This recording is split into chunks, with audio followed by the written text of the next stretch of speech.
Are you serious? Are you serious? Well, you knew this was going to happen. It's to be expected, really.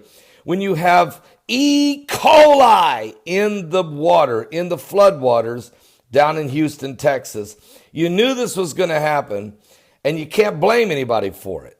But you have to be aware of it. And according to Dr. Terry Gentry, who is an associate professor at Texas A&M University, they've examined small samples of both the drinking water and the floodwaters down in Cypress, Texas, and we have seen elevated, quote, he said, we have seen elevated levels of E. coli.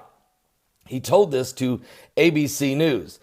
Quote, he says, this indicates that the very likely presence of a pathogenic bacteria, viruses, and other organisms that could cause disease in some individuals. Well, certainly this is serious. It's going to be, because there's all kinds of raw sewage that come floating up during this flood of a biblical proportion.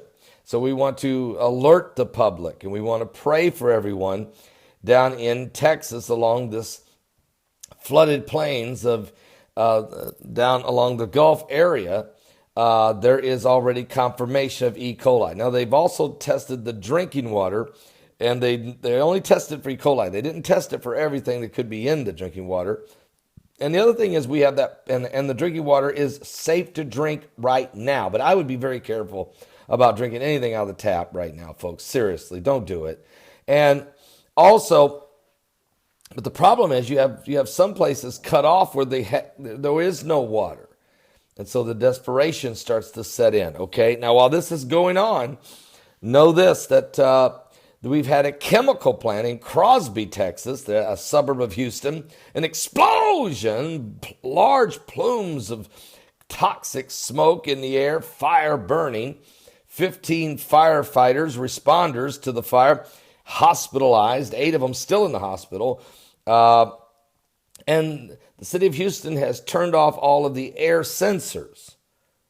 And I find this like, I wouldn't do that. I would keep those sensors on. You need to identify where the toxic air is.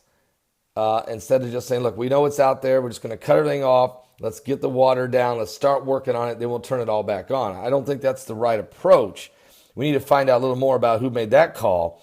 But overall, it's been a miraculous rescue effort by all the volunteers, all of the fire departments, the police departments, the Texas National Guard, the Coast Guard has rescued over 2,000 people themselves. The U.S. Navy's involved, the Marines, the Army, everybody involved. FEMA has done a really decent job to get through this initial crisis. The Red Cross, the Salvation Army, churches and volunteers, the Cajun Navy, everybody has done a tremendous job down there in Texas and Louisiana. But we're going to continue to keep a close eye on all of it.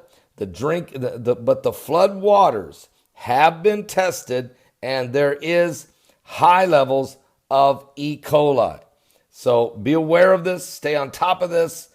And we'll keep it on the forefront of what's going on. I'll put a link below also to Dabo77. He has a very good article or a very good video on this, and we'll keep you up to speed. Don't miss today's live broadcast, and that's the Coming Apocalypse. Starts at 12 noon Eastern at my website at www.paulbegleyprophecy.com. I'll go live everywhere at 12 noon Eastern. Be ready. Are you serious? Are you saved? Pray for Houston. Pray for Texas. Pray for everybody in the Gulf states.